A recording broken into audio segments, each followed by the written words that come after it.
Oh my gosh, welcome everybody to Confessions of a Group Exercise Instructor podcast again. I have Siri with me today. Hello, Siri. Hi, Ellen. It's so great to be back. I'm so happy to have you back. Siri and I were just talking before we hit record here for all of you that we just want to have like a conversation between friends. She and I get kind of lost in it, but include you, the listener. We have like a really beautiful friendship, and I'm so excited to talk about Siri, your new book that's coming January 28th. I'm so excited to learn from you about making fitness fair and how to be a more inclusive fit pro. I know this is an area that honestly, like, I think it's an area where I need to sit up and take some notes. Like, I really do. You and me both, girlfriend. This is always learning, right? Always improving. Always improve. Yes, forever a student. And before we go much further, just in case someone has never met you or is new to the show, maybe didn't listen to your first episode, I want to kind of give you a proper introduction. Siri is amazing. She's like the most Oh, spectacularly incredible human being, just absolutely beautiful inside and out. She just, okay, I like to say you work out in pearl earrings. Like that just says a lot about you. I do. The And I'm pearl wearing pearl earrings now, too. does. I know I noticed right away when we opened the Zoom meeting, she's in this beautiful little pink outfit. Please follow her on Instagram. Like oh, it's just I love following you on social. You're very Likewise. you're amazing on social media. How much you give and how much time you take to comment and like thoughtfully comment on people and all the Oh, responses. thank And you. you really take the time, you really do, to connect with people in a meaningful way through social media, which I think, I get like in a hurry sometimes and I'm like, I'll give this a heart and I'll throw a heart here and I'll throw a hand clap emoji. And then I'm like, oh, look, Siri wrote each single person a little paragraph about how much she loves them. I'm like, I gotta step it up. Can I tell you something, Ellen? Actually, that's the reason why I'm posting less and less these days because I wanted to keep up that level of engagement, but it was just too much to post every day and truly respond to everyone. Yeah. Maybe someone smarter would have said, ditch the comments and keep posting every day, and that's the better way of doing it. But Oh, it is about the people. It is about the relationships. I mean, that's been my most gratifying takeaway of even being on social media in the first place. So thank you so much. yeah, I notice it. Some other little things before we dive into the like heart of this episode. I just finished teaching back to back to back classes. I just added Wow. teaching roots now. So that's our new format, which is for seniors, active agers, adaptive athletes, really anyone who could benefit from the support of a chair. And so I've added that. So my schedule is new today. So I was frenzied. And just in case you're watching this episode, can I just say that I look like a drowned rat with sweaty, frizzy hair? And I had to, I live in Oregon, so I came out in the rain. And here Siri looks like she just stepped out on it. You just look like you have professional Oh, makeup and you're ready for you all should see Ellen because she looks so glamorous right now, as she always does. She's just being very self-deprecating. no, I just You are. stop. So wait, one other thing. Have you been following my life very closely on social lately? Like, do you know that I have a new family member? No, tell us all Okay. about it. Okay, ready? Hold on. Okay. I know we really need a podcast for everybody, but first, Siri, hold on. You need to meet the new family member. Okay, ready? Look. Oh my goodness, look at this little cutie, this canine Can friend. you even see? Oh. And Yeah. for those of you who are not watching this on YouTube, they actually look a little similar. We did. Yes, you do. You are definitely family members. It shows. What's our new friend's name? His name is Fig. Oh, what a Like great a like name. a fig. Hello, Fig. Hello, Fig. So he's just gonna cuddle while we talk about Wonderful. all the things. Okay, let me stick him back down. Yeah, he's my new baby. Okay, Yeah. so less about me and more about you. You've been teaching for over 17 years, Yes. and I learned about you from our first episode together that you still like teach step aerobics along with a million other formats, but like Every week. your thing. crazy. And you're going to teach it forever and ever and ever. That's my plan. I'm trying to go to 75, so keep me honest. I will. I am. We're still gonna be like, yes, I am gonna keep you honest. Okay, then, and I believe you. Like you are going to be. I can't wait for the post where you're like, here I am, 75th birthday. Now the question is anybody going to come to that class? I don't know. But as long as they let me teach it, I'll be there. So also you're a master trainer for a human reformer, rack the Yes. bar. What else? Cardio yoga. Yoga. Yeah, Yep. tell us a little bit about that and It's so joyful. I've been teaching, like you said, almost coming up on 18 years students. I'm in university recreation, so I get everyone from the 18-year-old freshman to the 88-year-old alum, including varsity athletes, right? People who are coming to their first group fitness class ever, staff, faculty. It's such a beautiful, diverse community that we get. And my heart is always there. But I have to say, teaching instructors is also so gratifying. It's different, it's more challenging, right? Fellow instructors, they're more deeply engaged with things. They ask great questions. You get into these really thoughtful conversations about, well, how to cue, and well, we were taught to do something this way 20 years ago. Why are you now telling us to do it differently? I just love that in an intellectual exchange of both being a master trainer and certifying instructors in these formats, but then also presenting at conferences and getting to talk to instructors about different topics. So that's been a really joyful addition to my career over the last 5, 6 years. I so agree. It's so joyful. And incidentally, listeners, this is how Siri and I met is on the conference circuit, or maybe it was through being asked to be on a webinar, but in any event, it was related to Yes. being on the conference circuit. I too find it so gratifying and challenging. It's challenging to educate a veteran instructor who has copious amounts of knowledge, might even know more about me than something in a certain area, and then to have like a new instructor who's never taught before in the same room and trying to like Yes. meet and work with them in the framework of that certification day it's just such a I challenge. just had that exact situation 2 weeks ago, and I was just reflecting on that. It's kind of like teaching a class. Could be step aerobics, could be work, could be anything, where you've got the person who's been coming to class for years every week and is a total veteran and superstar, and then the first timer. That's right. But that's what we do. Yeah. And that's part of our skill set. And it's something we're always honing, always learning. Always honing, always growing, always learning. We were just also saying that before we hit record too. Always the student, always ready to grow. So, and then you study at Harvard. You studied there, and you want to talk about that at all? And then we'll. Yeah, I did go there as a student, and that's where I started at Harvard Recreation 2 teaching. And then I kind of wound up in academia as my other careers. I've got all my fitness stuff going on between the teaching the classes and master training, instructor education, conferences. But I also have a second career as an academic researcher of gender equality in organizations. I'm a behavioral scientist, and I try to understand what are the ways in which we can level the playing field at work, in workplaces of all kinds around the world, big, small, in the US, in Europe, in Asia, and how we can make work fair for everyone. I've been doing that work for just under a decade now, and it's endlessly interesting. We certainly live in times where these topics are very, much in the media and much talked about. The work has been going on behind the scenes for a long time, but it's getting more and more attention recently, which is also really interesting because I'm engaging in more of these conversations just talking to friends, like out on the weekends, at fitness conferences, even. And these are two worlds that don't often intersect for me, but when they do, like today, when we get to talk about fairness and inclusivity in the context of fitness and as instructors, I love it. I always love it.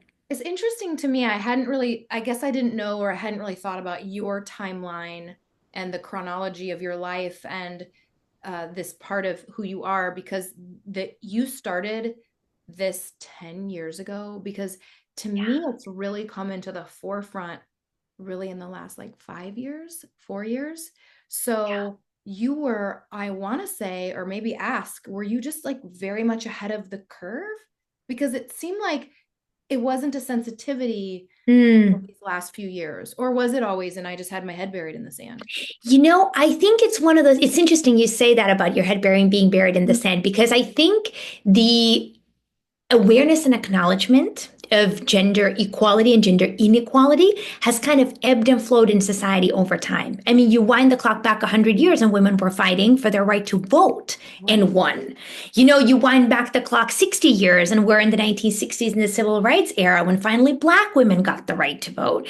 Then we think about the revolution around contraception and the pill being introduced.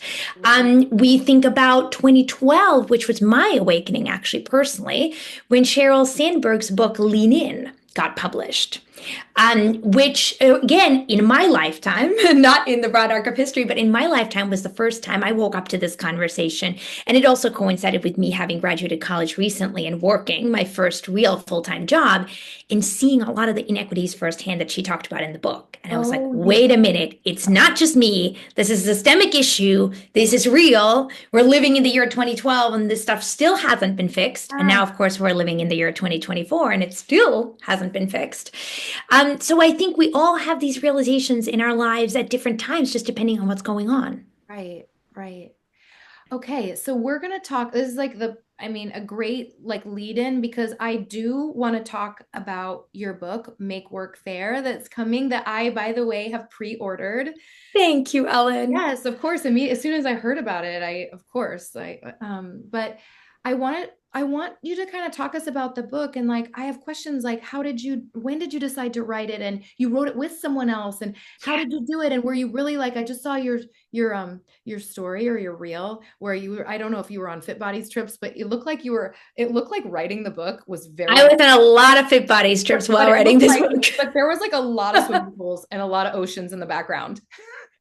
You know, what can I say? It helps my creativity flow. A beautiful scenery, warm temperature. Absolutely. Like when I go on Fit Bodies trips, I do my like workout and then I literally want to like work. I love that space to like sit and work on my laptop and look at the pool or look at the ocean. I love it. But anyway, Me too. I want to hear, I have so many questions about the book. Like, I think I mispronounced her name the last time I had you on. It's Iris, not Iris. It's Iris. Iris Burnett is my wonderful colleague at Harvard Kennedy School, who is my co-author of the book. We've worked together on many, many projects, research and writing projects over the Whose years. idea was it to write the book? You know, kind of both of ours. Iris, this is going to be her second book. It's my first. Her first book is called What Works? Gender Equality by Design. And it came out in 2016, so almost a decade ago. And I think she had, in the back of her mind that she might write another book at some point. People had asked me if I was ever going to write a book. And at first I was saying, oh, maybe if I do, it'll be, 15, 20 years from now. I just don't feel like I have anything additive to say yet. There's already a big conversation going on, a lot of books being published every day. I have nothing to add. And then about 2.5 years ago, it really got to the point where I started really feeling like, no, I actually do have something to add. I think the work that we're doing, the insights that we're discovering through research, the way we're understanding this landscape, actually would help move the conversation in a different and better direction. And that's where the idea to really write the book came about. So that was 2.5 years ago, and it's coming out in, as you said, January 28th, 2025. So it's been quite a journey already, and the journey will continue because, the engagement with the book doesn't end the day it comes out. That's when you start. Knowing you, it's in a way. Ready. You're going to have to type all these. I can't wait. So did you then call her? You're like, okay, I'm ready. Let's do this. You want to do it together? And she was. We started talking about it. I was like, Iris, I think we should write a book. I really think this is what it should look like. It wasn't a hard sell at all. No, I bet not. Okay, so was it? Were you overwhelmed by the idea of? Okay, so you felt like you had something additive, to use your word. Was that super daunting, like writing a book, like how many words you had to write per day and all of that stuff? I just remember when I decided I wanted to write a manual for my first course. Yeah. And I was like, how am I ever gonna write a manual? And then like before I knew it, I had a 90 page manual, So absolutely. You had never written a book before. Were you like, what if I don't have what it takes? Or were you just like confident? I'm just curious. I think, and there's parallels in fitness to this too, is when you're sufficiently prepared, it doesn't mean that you've done the exact thing before. I'd never written a book before, but Right. I'd written a lot of articles. I'd given this subject matter a lot of thought. I'd written a Yeah. lot of research papers, right? Yeah. I talked to a lot of people. And so I did know what I wanted to say. Mm. So I was sufficiently prepared to be Yeah. able to take the leap to go to the next level. Ah, Right? It doesn't always mean that you're fully there yet and you've already done the next thing, but whether it's becoming a presenter or doing your first yeah. session at a conference or taking on a new format, you're just ready enough that even though it might feel a little daunting, it's counterbalanced by you just knowing that I can pull this off. I can do it. It's going to be a stretch, but I can do it. Yeah. I'm so proud of you. It's incredible. Thank you. You're Thank you, Ellen. already I'm so honored to share this with you and oh, all the listeners, honestly. I'm just so, so, so thrilled. so speaking of, what we're gonna do, audience, is Siri is gonna talk to us a little bit about her book. I want her to, and then we're gonna kind of like take it into a fitness spin. She's gonna apply Yes. it directly to fitness professionals with 5 points that she has. So tell us about, so you decided to write it, you and Eris, and then so tell us about the book. Like, tell us what are the meat and potatoes of it? Yeah, the book is called Make Work Fair, Data-Driven Design for Real Results. And it's intended to be a roadmap for anyone in any kind of workplace, including in fitness, including in corporate America, including healthcare. I mean, you name it. Whether you are the CEO or a mid-level manager or the most junior employee, there are things that you can do in your daily work to make your own work more fair and to make your workplace more fair, right?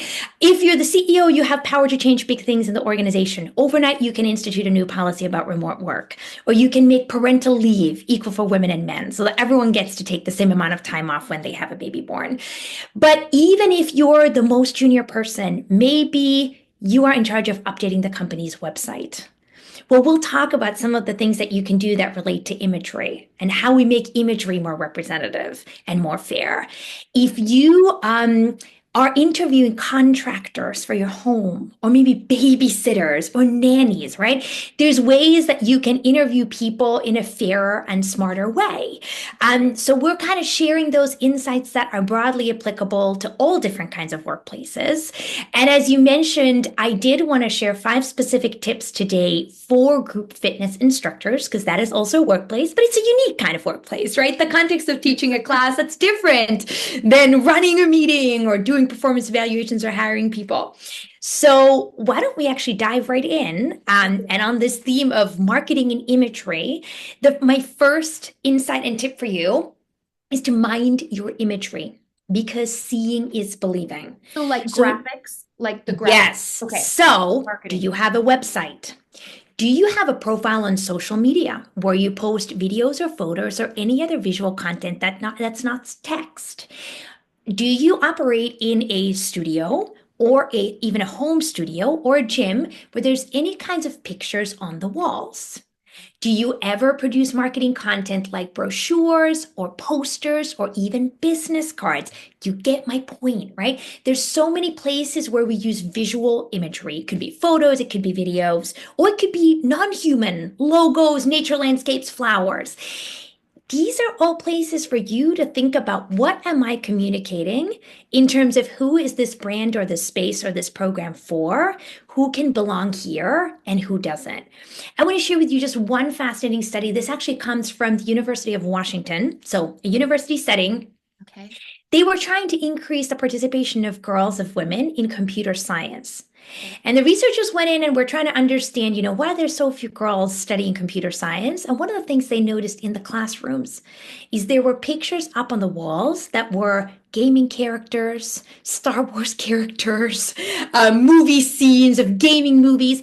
It was super masculine stereotyped imagery. Right? It was creating this environment without any words being spoken that was like, you need to be a gamer or a Star Wars fan in order to belong.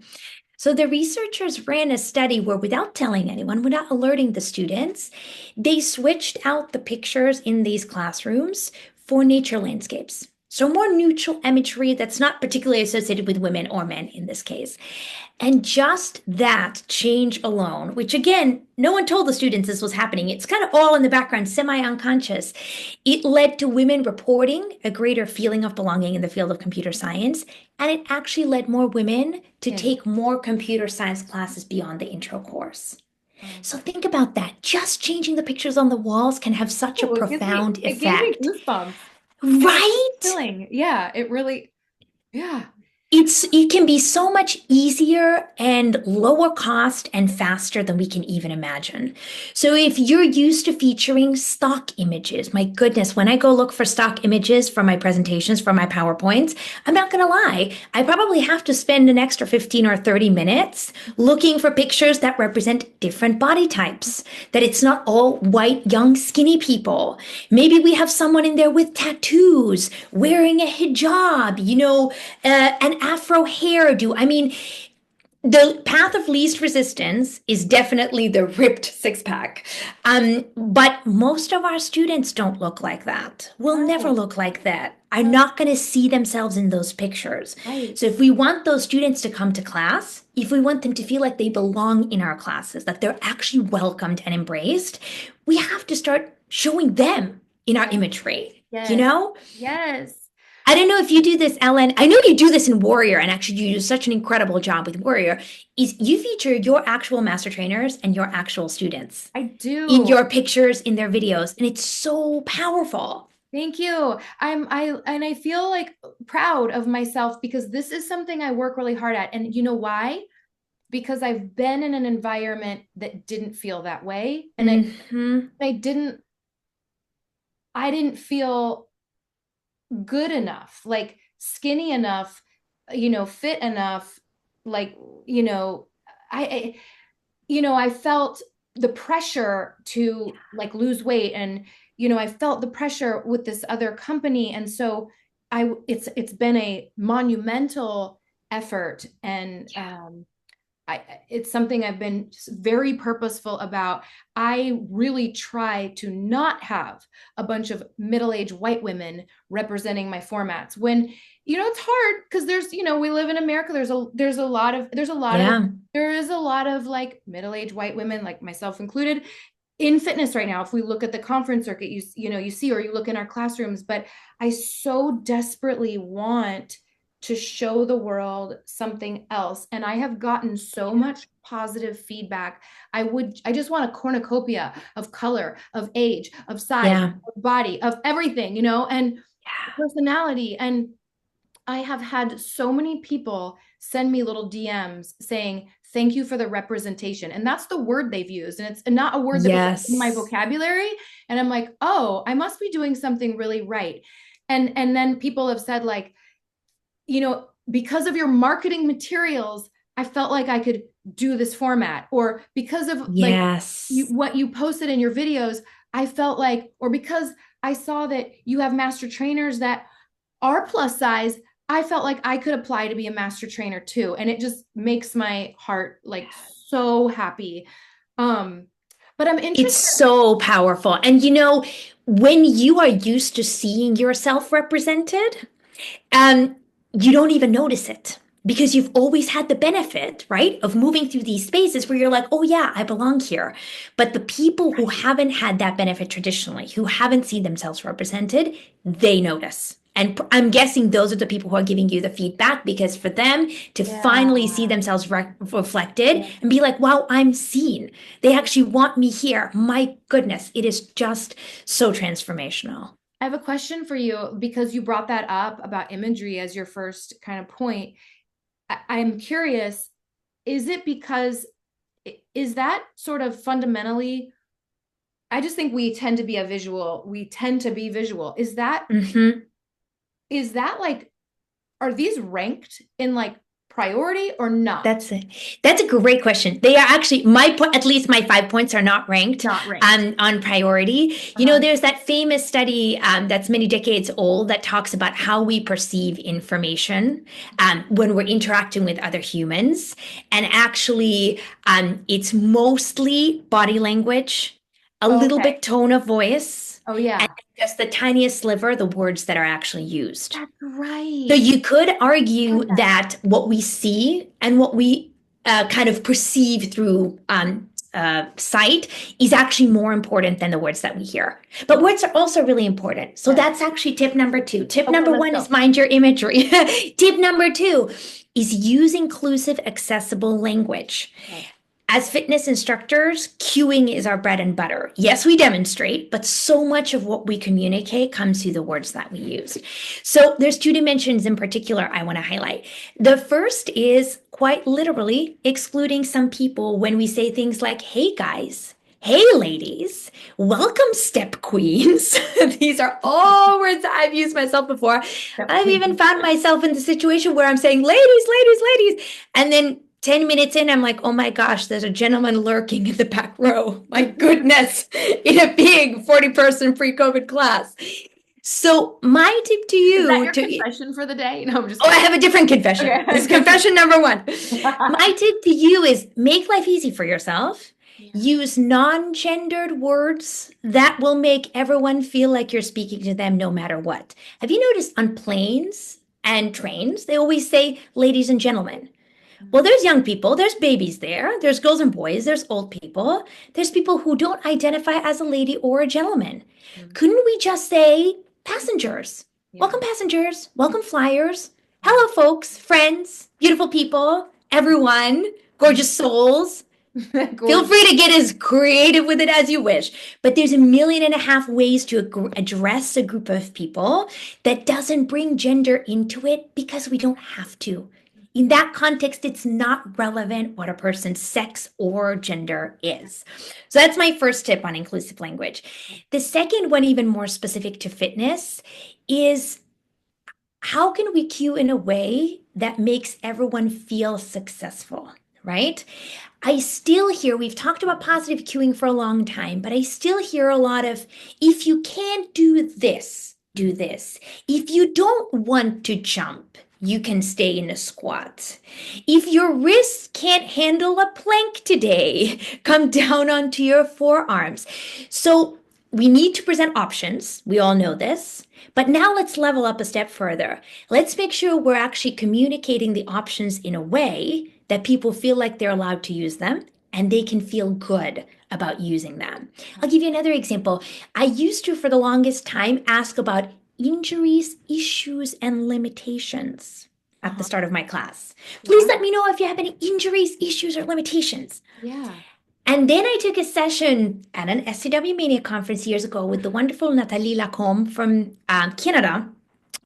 And she's explained how she's moved away from the language of injuries because it's so negative, right? Okay, It this is draws like I people feel like I might, yeah, attention. I feel like this is a good tip for me. Like I Yeah. feel like I might still do that sometimes. Oh, trust me. I mean, I'm Like working on I'll this be still meeting some, myself. I do. Like I tend to do it in the context of bike fit. If I'm meeting someone new and I'm setting them up like one-on-one with their bike, I tend to ask like, do you have any do you have any neck, low back, any issue, any injuries, issues I should Right. want to tell me about? Right. Again, it's so natural because they Yeah, are injuries, they are issues, but at the same right. time, that language, those Yeah, words, right. frame them in a negative way. Right. So I transitioned to saying, please let me know if there's any part of your body that you're taking special care with today, That's so any good. area of your body that you're healing, or anything else you want to Ooh. share with me about how you're feeling today before we get started. And then I Ooh. separately ask them to tell me if they're pregnant. And it just frames things in a much more positive way because people might not be injured. They might not feel like they Yeah, have an issue, but their right. shoulder is cranky today. Or Oh, they woke up and, their neck is really sore. And just for today, they're still very healthy and strong. But yes. just for today, they're not going to Today. be turning their head back and forth a I ton. love that you said healing, anything you're healing or taking special care of. Wait, before you go, what about how do you ask them if they're pregnant? How do you do that? How do you remember that? I actually just asked them, please, if you're, so here's Like, what we do at my gym, we collect class cards. Uh-huh. So people bring this physical card to class, and as the instructor, my job is to take it from them before class starts. What I love, even though it's old school, it's low tech, what I love about it is it Yeah. gives me an excuse to walk up to each person individually and say hi, and it gives them a more private forum to tell me if there's anything going on. So before I start my little round, I tell them, please let me know if you're pregnant, if you need to leave Oh, early, you say or that like globally. I say that globally, Beautiful. and then I do my little rounds where I Oh, go, say great. hi one on one, grab their class cards. I get a chance to give them a smile, look them in the eye. And then if they have something to share, a lot of people are hesitant in the early stages of pregnancy, right? They might not have told their friends Right. and family. Right. So they're not going to raise their hand in front of 40 other people and be like, I'm pregnant. Right. So it gives them a slightly more private forum to share that with me. And then I usually ask, oh, how far along are you? Congratulations. How Yeah. wonderful. Okay, great. Okay, And wait. So here's what you might want to be mindful of in terms of some of the movements that are coming up. what is this what is a class card? What do you I mean, obviously it's a physical like pen and paper thing. What is It's it? literally a laminated piece of paper that has a number on it. One, two, three, four, five. And that's how we know we don't oversell a class. So, if the Oh, so capacity you of the go room is collect them. 40, yeah. Oh, I like Like I said, old school, low tech, but it that. works. Even if we're high tech, like I'm high tech, like I have an app and it has their name, but I still do roll call and make sure that they're checked in, even Yeah, though it kind of auto checks them in if they enter the club. But we can still, even if we're high tech, still like we want to be making those one-on-one, I call them touch points, connections. yes. That's such a great strategy. I like the Yeah. global and then the individual. Yeah, exactly. Um, Or another way of doing this, if you have an iPad or an electronic mechanism to check people in, is yeah. if you get there 10 to 15 minutes early, stand at the door. And then Yes. as people are Love coming in, that. you have the option, you're checking them off on the list. Okay, they're here, you're doing the roll call, but you have a quick moment to individually be like, hey, how you feeling today? Anything I should know? Yes. And you acknowledge Yes, them one on one. listeners, that's a takeaway. Put that in your pocket. Stand at the door. Standing at the door is one of the easiest ways to connect with every person in a really like organic way. Yeah, Great. And yeah, everyone, we should always, if we're not 15 minutes early, we're late. Fine. exactly. Exactly. I want to give a quick shout out before you move on, because I feel like you're going to point three. Yes. I know it's late there on the East Coast, but hold on. I'm still on point two with you. Hold on, simmer down. The I want to give a little shout out to Yoga Fit. They're the first company that introduced me to the idea of inclusive cueing and language when I'm teaching. And it did revolutionize the way I cue, very similar with some of the strategies and techniques that you used.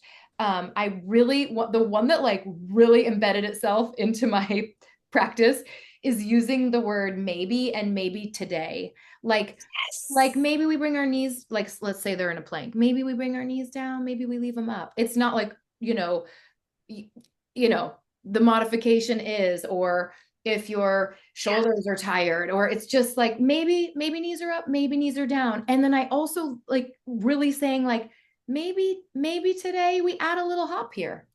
Maybe Yeah. we won't. Like maybe today, like tomorrow, maybe we will jump or we won't jump, Yeah. but just I don't know, really it it's subtle, but it absolutely, when I started to make that subtle shift in the way I would cue, I felt like the the class became safer. It Yes. emotionally a safer space. Yes. And I think you've hit on something important, Ellen, which is the subtle things are the ones that can have huge impacts and huge ripple effects, right? We think big equals big, sometimes small equals huge, right? The small changes in language. If Yeah. you're feeling it, maybe lift your arm. If you're not feeling it, awesome. And also, Yeah. let's not forget role modeling. Yes. If you, as the instructor, are always doing the most intense version of everything, you are communicating non-verbally that that's the default. Yeah. So I'll show lots of different options, but I purposefully don't always take the most intense option every exercise so that they can see Yeah. you're making it okay through your own example. Exactly. You're right. It's Okay. almost like a contradiction if you're always going all out, but you're saying one thing. It's Yeah. almost, it takes the power, it's taking the power out of. Exactly. So Permission. let's talk a little bit more about role modeling. We've talked Okay. about imagery, we've talked about language. This is Okay. a challenging one. Let's talk about how you show up as an instructor. What do I mean? I mean the clothes that you wear. I mean your grooming style. I mean how you talk about your personal workouts or your body or your nutrition or what you eat. I mean, do you talk about your own personal life? Do you mention things like your family, who's in your family? Do you have a family, right? Do you talk about vacations, travel, where you go, what you've been up to? Do you mention anything about politics as it relates to you, or share your own politics, your political views? Do you ever talk about religion? Do you say things that make it clear that you either celebrate certain holidays or don't, are a member of a certain religious group or not? I am absolutely 100% not here to tell you what to do in any of these regards. Do this, don't do that. I would never tell you that. But I think we can all afford to be a lot more intentional about these choices. And I think we should think about these choices of how we show up through the lens of, does this help to include more people? And will it help to make my class members, my clients, feel like they belong here? Or if I share this thing, or if I dress this way, or if I mention that I'm flying on a private jet next weekend, right? I'm not, to be very clear. I, Siri, am not. um, is that going to make someone feel excluded? Because even with the best of intentions, this is the thing, we're all well-intentioned people, and all we want to do is deliver the best classes to all these people. And we want more people in our classes. But sometimes unconsciously, we do things that signal to folks that, oh, this is not my space. She's not my person. She doesn't get me. Yeah. It's so Again, great, it's Siri. subtle. So great. So It's I'll give you a concrete example. okay. At my one of the facilities that I teach, we have a dress code that says, well, it's always, dress appropriately, of course, but there's a specific provision that says cover your stomach. Mm-hmm. Because while we might feel very comfortable bearing our stomach, I do it on social media all the time because I actually think sometimes it's a helpful visual. Right. This gym doesn't want to create an atmosphere where it's the instructor showing off her fabulously toned physique, which Yeah. many of our students might not be able to relate to. Right. We're still fit and fabulous, but even with a little tank top covering our midriff, we can be fit and fabulous. I'll say when I teach virtual classes where already it's through a screen, we want to make the visuals as clear as possible. I found that actually wearing really bright colors and bearing the midriff in between helps people to Helps. better see Interesting. what's going on in my movements. And I've gotten that feedback from virtual participants. Wow, it was so helpful that you were in that hot pink outfit Yeah. against a white wall because you Yeah. really popped and I Yeah. could really see what was going on in those core movements. It's true. So again, use Mhm. your judgment and Okay. be thoughtful. It doesn't mean that there's always a right and a wrong way. Yeah, that's really good. Yeah, even wearing like bright lipstick, I feel like on virtual or even on a stage when you're far away, like at a conference, helps people like see your smile. Just Yeah. the contrast, the contrast is what you're talking about. Yeah. Something I was going to ask you about that.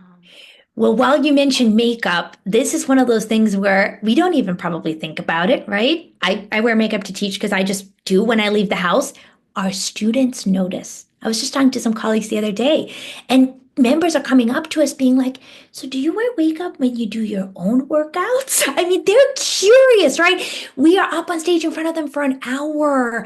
And so they have a lot of time to think Yeah. about us and our Mhm. choices. So there's things that we do on autopilot without thinking. There's a good chance that someone in that class is really overthinking that choice you just made.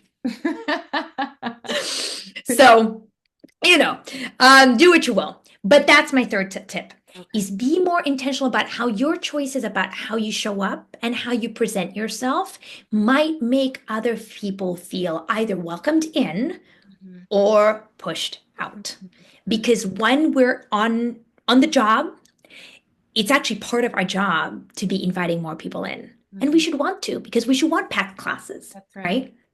I know what I was gonna say. It was actually Yeah. one of my most listened to episodes was one of my first ones, and it was called "They Don't Need to Know." And Ellen, that's one of my I favorites. know, I love it too. Yes. I feel like every instructor needs to listen to that episode. But it Yes. does touch on like they don't need to know if you're injured, they don't need to know your political views, they don't need to know, they don't need to know who you voted for. Like, Yeah. there can be, it's okay to have a shroud of mystery around you as the fitness professional. And I think sometimes I know when I'm tempted to like um I feel like maybe if wanting to be more of like their friend, and then I compromise some of that, like, oh, maybe they'll, if they feel like we're friends, they'll like me more, my classes will grow more. But I really think, yes, there will be some friendships that form, of course, in class, no doubt about it. But just being mindful of that. And I love that you even brought it down to vacation stuff. Like I Yeah. really thought You about know, some people that. might not afford to go to Mexico on vacation, let alone Europe. And you're like, oh, I'm going to France next Right. week. Yay. So Exactly. again, it doesn't mean that you Right. can't ever talk about your personal life, but it's more being more intentional. And We being just more had a big aware, national being election more recently aware. here in the Right. US, Right. and I had to really think about that because to your point about it being tempting, my Yeah. temptation would have been to say something that week, like, wow, this is a big week. I know, we've got an election.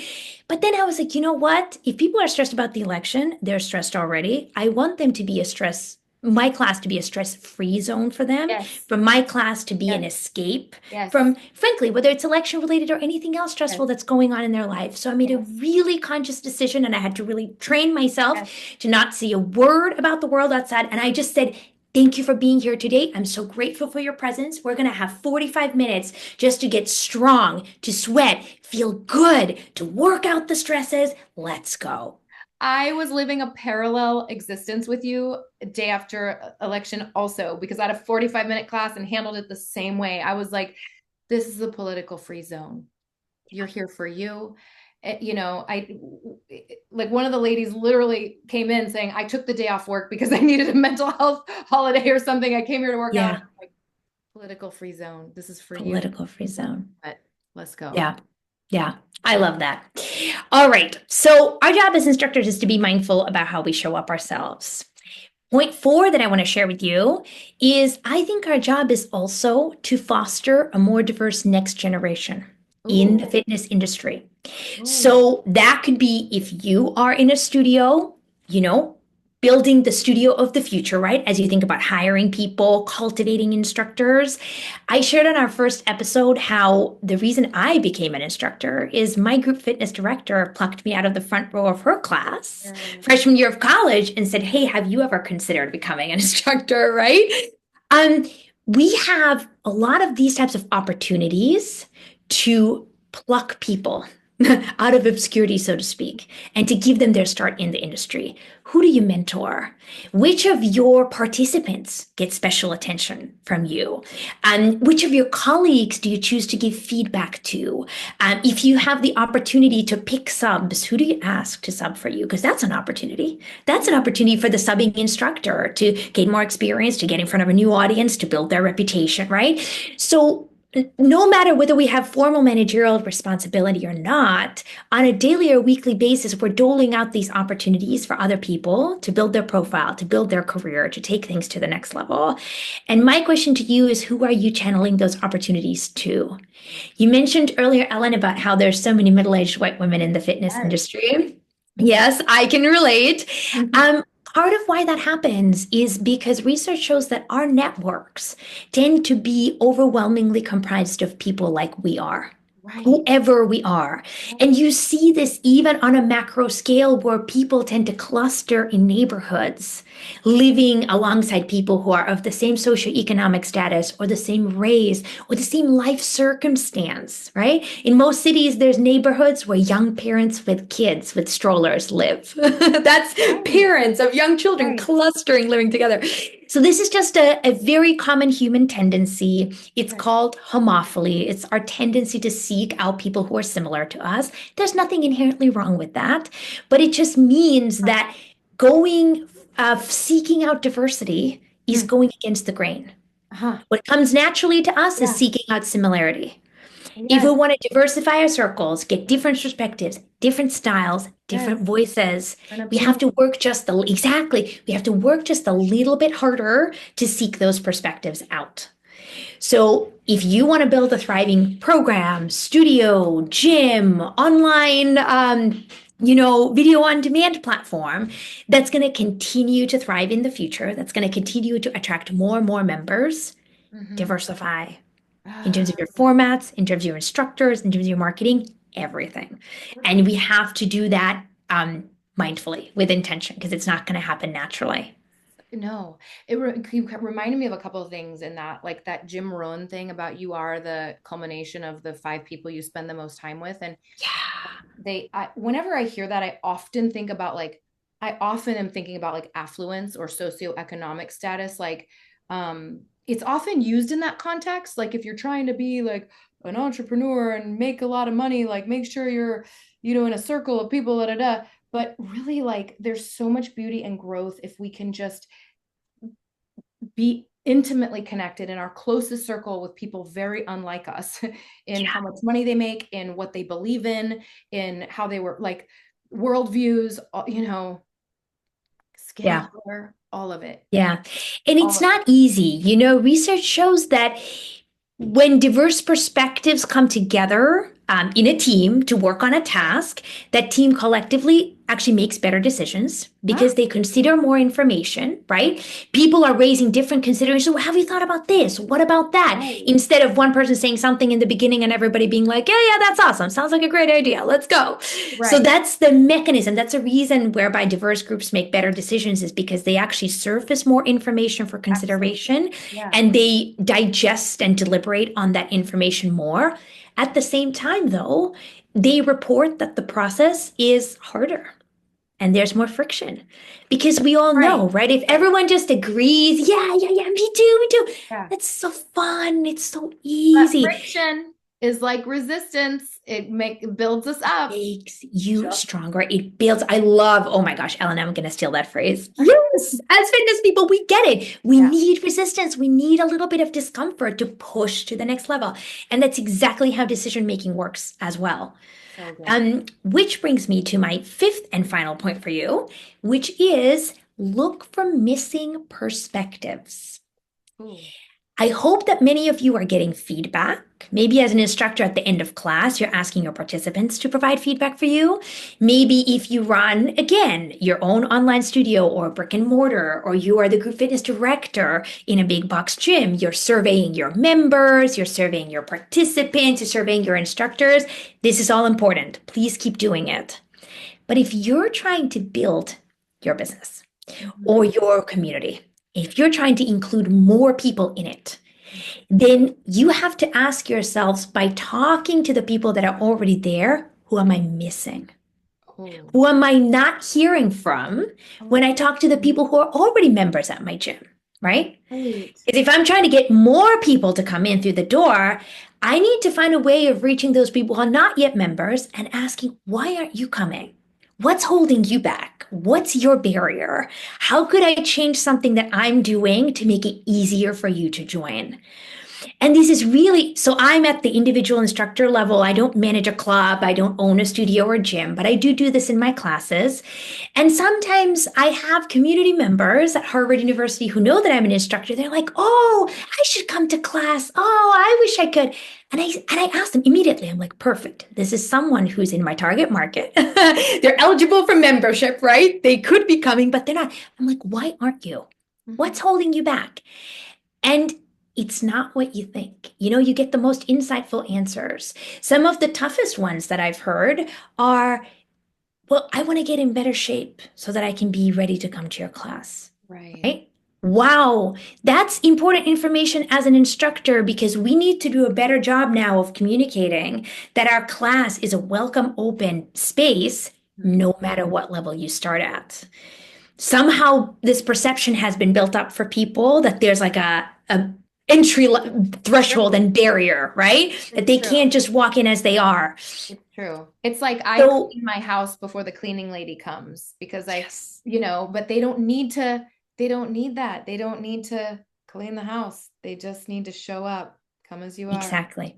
messy, Exactly. out of shape, So discouraged. that was, something that I found, but you might find a different thing when you talk to the people who aren't there.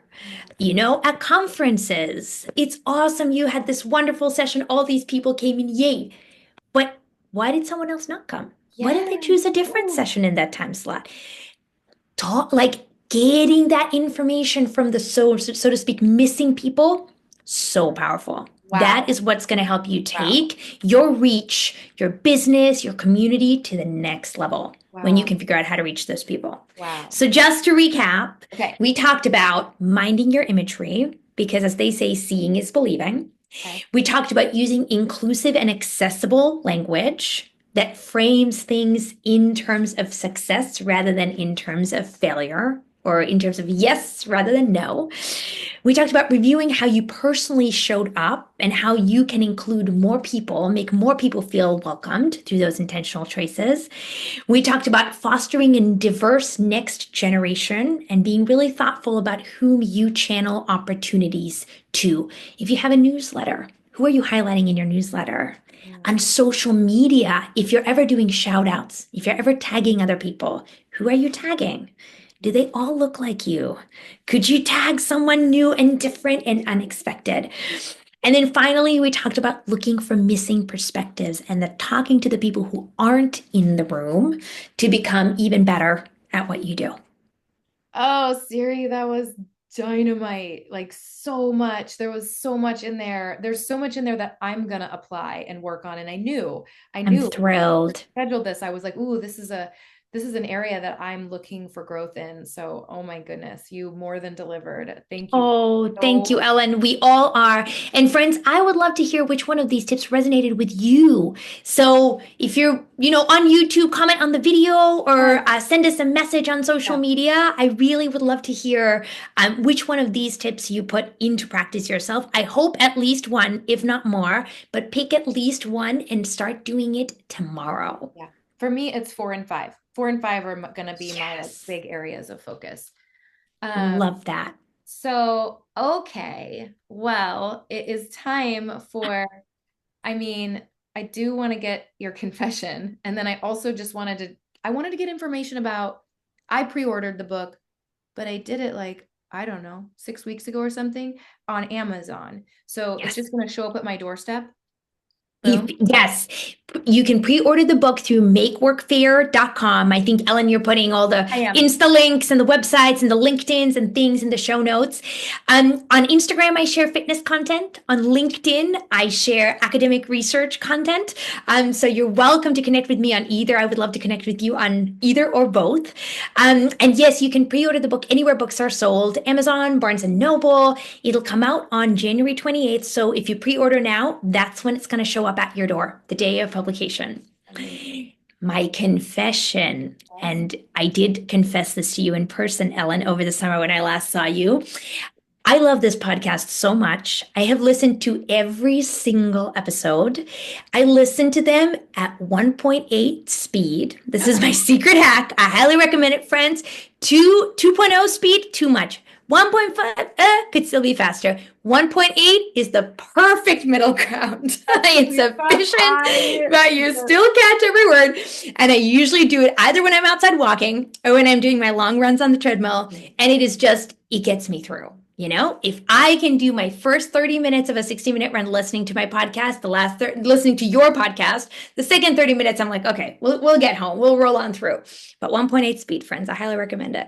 That's my favorite confession ever that I listen to everyone. We just celebrated 1 year. We just It's celebrated incredible. Congratulations, Ellen. never And I'm miss. so happy you're continuing. Me too. Well, I had to. I had booked you, and I have other people booked, and I intended to. I'm one of those people that like if I commit, I am like all in 100%. I'm not Yeah. gonna let. I'm just. It's just the way I'm wired. So I didn't want to overcommit, And I knew that if I wanted this podcast to grow and build, I needed to be consistent. So I just set out as a goal of doing, one a week every Monday for a year and then kind of deciding. So I'm going to just keep it going. But if I just maybe can let my hair down a little. So if I happen to ever miss a Monday, but I don't plan to, I don't plan to, I don't plan to. I don't see you missing a Monday. No, I don't either. Also, friends, in case you haven't listened to every single episode like me, and if you want inspiration, Ellen already mentioned one of my favorite episodes, which is They Don't Need to Know. I think that's from the very beginning, like November 2023. Yes. Another couple that I love, in August, you did one about great class intros. Oh, My goodness. I thank share it you. with all the new instructors that I talk to. I'm like, Thank boom, you. listen to this and craft Yes. your intro accordingly. Another one that I loved was in July, you did an episode about summer doldrums and how to keep your classes packed. With Mary. Mhm. We are in the middle of end of semester doldrums right now Okay. because we're on the academic calendar. I mean, this is timeless advice that I feel like applies any time of the year. There was also another one that you did in last March about how to build class attendance. And Yes. the tips in those episodes just so applicable, so practical. Anyone can put them to use. I learned so many great ideas. So thank you. Oh my gosh, thank you for highlighting those actually are some of the very, very, very best episodes I feel like that you mentioned. But you know what I've learned that how I've learned this because I'm new. I mean, I've been doing a year, but I was new to podcasting, just like, you're new to being an author. I was like new to Yes. podcasting. One thing I learned like not right away is that how I title the episode really matters. And I listen to podcasts myself too. So I realize like when I go to a podcast show, I notice that that's what I do. Like if some podcasts I listen to every single episode, so it's a moot point.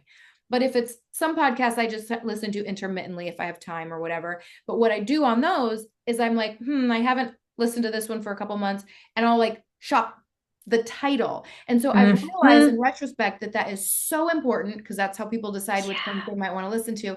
And it hasn't always matched. Like some of the most incredible podcasts the show has done, maybe the title wouldn't draw someone in naturally, but the content is good. So scour them all. There's so many good ones in there. Thank you Yes. for saying that. And I wonder how many people besides you have listened to every single one. I'm so curious. Let us know. I Let know. Ellen know if you're part of the every single episode Yeah, club. let me I know. feel like, Ellen, you should do a poll, for example, to honor your 1 year being like, hey, everyone, what's been your favorite episode? We're a year in. I should. I love that you just did the recap because I actually thought like I should recap some of the, and you just kind of did it for me. So yeah, That yeah, could be a future episode right there. let us A know. And little I look would, back. most people listen on Apple, Spotify, most people Apple, and fewer actually watch on YouTube. But if you ever want to watch these episodes, they are on YouTube, and every once in a while, one of them, like the build your class attendance, goes crazy. Lots of people. But oh, the one about how to do a class intro, that is so important. And after I did that episode, I was like, that was such good stuff. I'm going to add that to my certification course. So I actually put the little kind of the bullet points from that in our training day now because it's just such a good fundamental skill that sometimes I we love forget that. to ever hone. Yeah, exactly. And that's also, even as experienced instructors, I think it's extra important because in the beginning, when we're new, we pay so much attention to everything because we're new. But when we get more seasoned, we start to do more things on autopilot. Yes, Oh, yeah, this is what I always say at the beginning of class, right? And exactly. that's when we get into a Mm. rut. That's when things start getting stale. And that's where you got to catch yourself and say, oh, let me refresh. Let me start going to other people, either listen to the podcast episode, which is Yes, brilliant, start going to other people's yes, classes. Notice how they do their intros, rewrite yours, tweak yours, yes. because it is so important. Like, there's always a way to do it better. I know. And I know we're like on a tangent and I'm trying to wrap here, but I honestly think those of us that are like good instructors, which is probably everyone listening, like, you know what I mean? Yes, Those of you, we're the ones that like tend to get apathetic. Like me too. Like we do lose a little perspective and kind of like that whole going through the motions thing. So it's just exactly. really, it's hard to be self-aware at times. It's hard to get outside of your own self and be yourself. But yeah, taking classes and yeah, so many things. Listening to this podcast, Listening to podcasts, it's a form of continuing education right here. These podcasts. literally, that was my whole Yeah. point. find it. So anyway, I didn't mean to like You plug the nailed show. it, my friend.